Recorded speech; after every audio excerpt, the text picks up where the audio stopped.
Hi, I'm Andy Mail, furniture specialist here at Fielding's Auctioneers, and we just thought that as some of you are finding it difficult to attend the viewing in person, we might just give you a quick tour of the sale that we have this week here at Fielding's Auctioneers. It's a two-day sale on the 24th and 25th of June.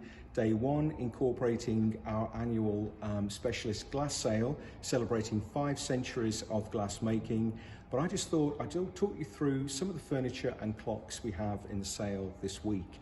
We always, most months, have a number of long case clocks in the sale, but this month particularly we seem to excel ourselves, and I think we've got 16 in the sale, starting, for example, with the one we have behind me here, classic 19th century long case clock with moon phase dial, Dutch there, made by Newcastle maker. But as we walk around the room, we can also walk our way around the country, if you like, with a number of regional and city-based clock makers.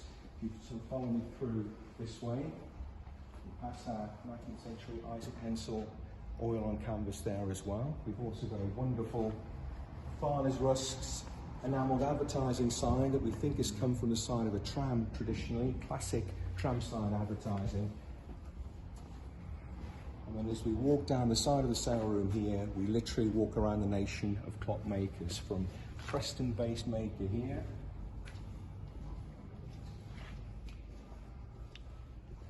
through to a classic late Regency George III long case clock here by Burgess, Liverpool clockmaker there. You do find that obviously the city-based makers, generally speaking, the clocks are more elaborate, the cases are mahogany. This has got a lovely silvered and brass dial with a moon phase, as you can see.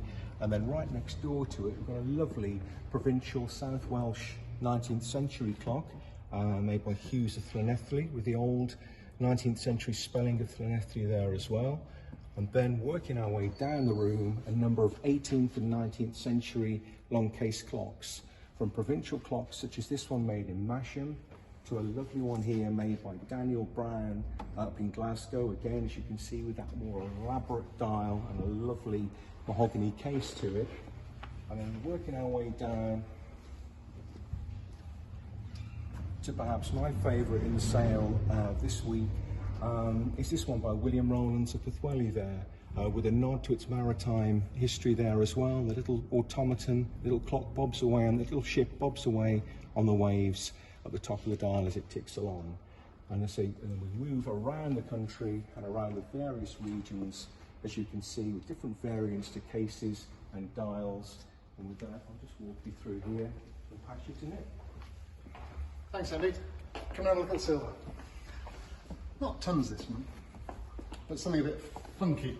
Look at this fella here, 1876. The nice thing about it is Britannia silver rather than your standard 925, so a little bit of better quality. What is it? Not really sure. Could be just decorative. Might be able to put somebody in it. But it's a really nice thing, and we've got other bits and pieces, standard tankards and tea sets. But being a glass sale, most important thing is the glass. Let me show you. Harriet's got some really exciting. Here we've got some really great examples of mid-20th century glass from Scandinavia, Italian. And here in the midst of all this collection of birds, we've got a classic Vistosi bird here, which we've seen many of at Fieldings and we've sold many of. But have you ever seen a flying cow by Costa Boda in a beautiful Eve's Climb bloom? Here you are. And now I'm going to take it to Bill, who will show you from another artist. This one here, painting. Thank you, Harriet. We're very pleased to have these 3 watercolours, original watercolours by arguably one of the greatest British 20th century artists, John Piper. You might be familiar with the work, the stained glass work that John Piper did. He was a very multi-talented artist. He worked with stained glass at Coventry Cathedral, Liverpool Cathedral. He did tapestries at Hereford and so forth. We sell a lot of prints, reproduction prints, lithograph prints, but we're very pleased to have 3 original watercolours by him. These were bought directly from the studio in 1961 by the previous vendor. This is a view at Dungeness, very atmospheric.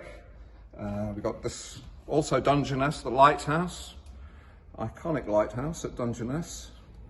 And finally, last but not least, is perhaps a more typical work, the architectural study by him there in typical inks, mixed media. He likes to use mixed media, so there's ink and charcoal, but wonderful perspective on this watercolour.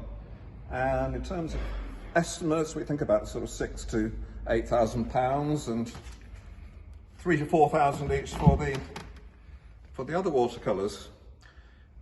So just a brief rundown of the Pipers there. So thank you very much, and we hope to see you at the auction.